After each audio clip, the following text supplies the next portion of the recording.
Shalom Bapak Ibu Saudara yang kasih dalam Tuhan Yesus Kristus. Selamat datang di Sabda Bagi Anda bersama saya, Pastor Marcel Kanon. Dan benar ini satu kehormatan bagi saya untuk kita bisa belajar bersama-sama. Ya, saya selalu bilang belajar bersama karena saya tetap belajar. Bapak Ibu Saudara yang kasih dalam Tuhan Yesus Kristus, saya semakin sadar, semakin saya belajar kebenaran firman Tuhan, semakin saya sadar masih banyak hal lain yang saya harus belajar. Saya tidak pernah mau berhenti belajar. Saya ingin belajar sampai Tuhan Yesus datang kembali. Saya ingin belajar terus tentang kebenaran firman Tuhan. Karena ada firman baru setiap hari. Rahmatnya Tuhan luar biasa Bapak Ibu Saudara yang kasih dalam Tuhan Yesus Kristus. Dan saya berdoa bahwa Anda juga punya satu keinginan untuk sungguh-sungguh mencari Tuhan, untuk sungguh-sungguh masuk di dalam kebenaran firman, untuk sungguh-sungguh pelajari firman Tuhan, untuk menyelidiki firman Tuhan, supaya firman Tuhan itu tetap tertanam di dalam hati Anda. Nah, dalam 1,5 ini kita sudah bicara tentang beberapa ayat di dalam Perjanjian Baru yang pasalnya 3 ayat yang ke-16. Ya, kita bicara tentang Yohanes 3:16, 1 Yohanes 3:16, Lukas 3:16, Markus 3:16, Wahyu 3:16, pokoknya campur aduk. Ya. Dan setiap ayat itu ada makna tersendiri. Ada sesuatu yang Tuhan mau sampaikan kepada Anda dan saya. Firman Tuhan itu benar-benar diberikan kepada kita supaya kita dapat belajar. Tapi juga diberikan supaya kita ditegur. Supaya kita dibawa kepada jalan yang benar. Nah, hari ini, hari Kamis. Ya, wow, sudah 4 hari dalam bulan November kita jalani. Di dalam Efesus pasal yang ketiga ayat yang ke-16. Mari kita baca Efesus 3 ayat yang ke-16. Dikatakan begini. Aku berdoa supaya Ia, menurut kekayaan kemuliaannya, menguatkan dan meneguhkan kamu oleh Roh-Nya di dalam batinmu. Wow! Ingat kita bicara beberapa hari yang lalu bahwa firman Tuhan berkata, tidak tahukah kamu bahwa tubuhmu adalah bait Allah dan Roh Kudus diam di dalam kamu.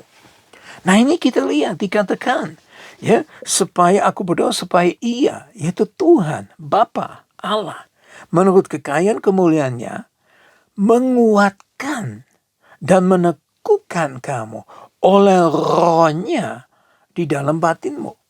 Ya, jadi di sini kita bisa renungkan atau kita dapat mempelajari pertama bahwa Roh Kudus yang ada di dalam diri kita ingin menguatkan kita. Ya, kekuatan kita itu bukan dari siapa-siapa, bukan karena kita ke gym. Ya, kita angkat besi, kita lari, ya, dan segala macam yang kita lakukan. Tapi bukan itu kekuatan itu yang diperhatikan dalam firman Tuhan ini.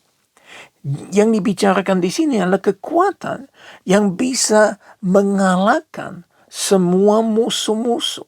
Ya, kalau angkat besi, ya, kita kuat karena angkat besi itu cuma bisa melawan darah dan daging. Ya, kita kuat secara tubuh. Dan itu hanya untuk melawan orang yang memiliki darah dan daging. Begitu kuat Anda tidak dapat mengalahkan musuh, yaitu iblis. Karena iblis lebih kuat dari kekuatan Anda. Makanya dikatakan dalam firman Tuhan ini, bahwa Roh Kudus akan memberikan kekuatan kepada kita. Supaya kita dapat bertahan di dalam peperangan rohani. Supaya kita dapat bertahan, tetap berdiri. Kita menjadi orang yang kuat, yang tidak dapat dikoyakkan oleh iblisnya. Iblis berusaha untuk mengganggu kita terus-menerus.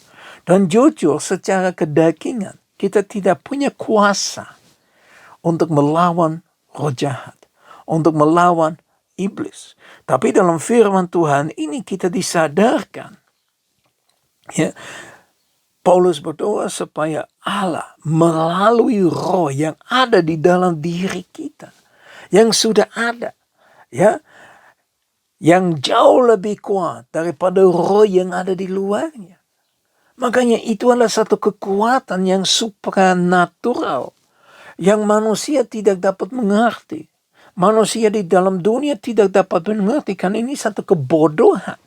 Masa kita bisa mengandalkan Allah? Masa kita bisa mengandalkan Roh Kudus? Saya berkata, sangat amat bisa. Ya. Dan ini Paulus yang berdoa supaya benar-benar kita diberikan kekuatan yang luar biasa. Dan bukan hanya memberikan kekuatannya, tetapi Tuhan juga meneguhkan kita semua. Ada satu peneguhan bahwa kita benar-benar adalah anak Allah, bahwa kita benar-benar dipenuhi Roh Kudus. Ya, apa yang akan terjadi? Iblis akan takut sama kita.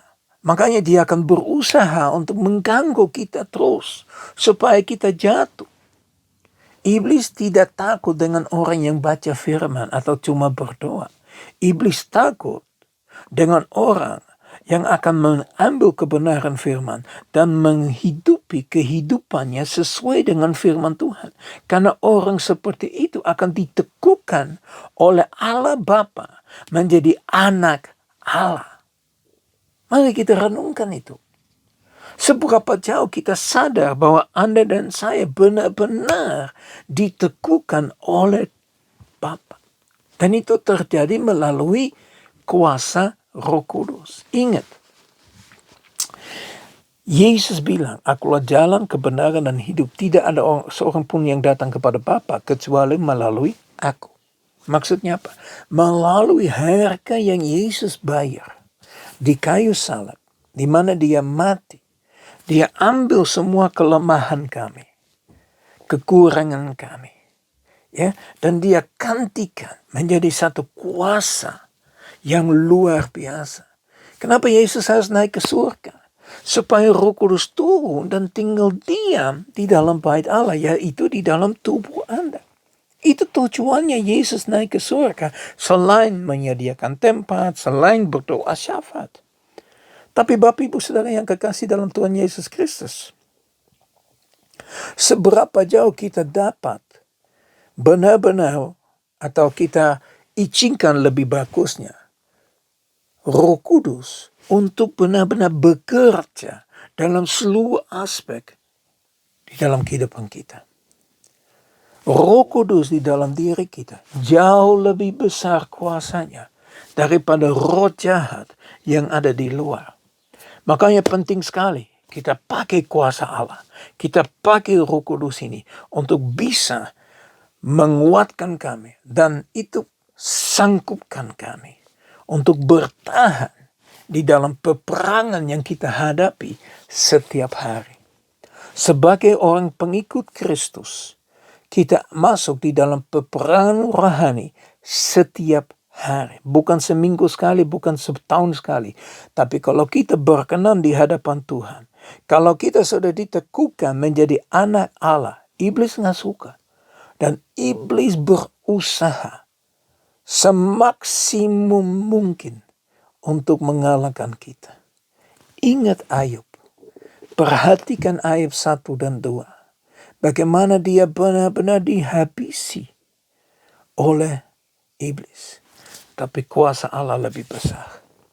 Sanggup memulihkan Ayub. Dan akhirnya Ayub diberkati sampai 2 kali lipat. Sangat amat dahsyat. Mari, ya, kita kembali lihat kepada firman Tuhan. Dan aku pun berdoa untuk Anda. Supaya Anda benar-benar menurut kekayaan dan kemuliaan daripada Allah, menguatkan dan meneguhkan kamu oleh rohnya di dalam batinmu. Mari kita berdoa. Bapa kami yang di surga, kami datang di hadapan Engkau Tuhan. Kami bersyukur muliakan Engkau, kami meninggikan Engkau Tuhan. Hari ini Engkau kembali mengingatkan kami bahwa Roh Kudus tinggal di dalam kami untuk menguatkan kami, untuk meneguhkan kami dalam segala hal yang kami hadapi di seluruh aspek kehidupan, hari demi hari, minggu demi minggu, bulan demi bulan, tahun demi tahun. Mari Bapa, tetap kuatkan, teguhkan hati kami untuk bersandar kepada Engkau. Untuk benar-benar percaya bahwa Engkau ada bersama dengan kami. Terima kasih Bapa, terima kasih Yesus Kristus, terima kasih Roh Kudus. Dalam nama Yesus kami sudah berdoa. Haleluya. Amin. Sekali lagi shalom Bapak Ibu Saudara yang kasih dalam Tuhan Yesus Kristus. Saya berdoa supaya pelajaran yang kami renungkan hari ini dapat tertanam di dalam hatimu, tidak kembali dengan sia-sia. Dan saya berdoa supaya berkat dari Allah Bapa, kasih yang sempurna di dalam Yesus Kristus, persekutuan yang manis dengan Roh Kudus, menyertai kita semua, mulai saat ini, sampai Maranatha Tuhan Yesus datang kembali, bahkan sampai selama-lamanya. Mari kita maju terus bersama Tuhan, dan tahu, Roh Kudus tinggal di dalam Anda. Roh Kudus menguatkan Anda, Roh Kudus mengajarkan Anda, Roh Kudus menyertai Anda. Ya Tuhan Yesus memberkati, sampai ketemu besok, ya di Sabda bagi Anda. Shalom.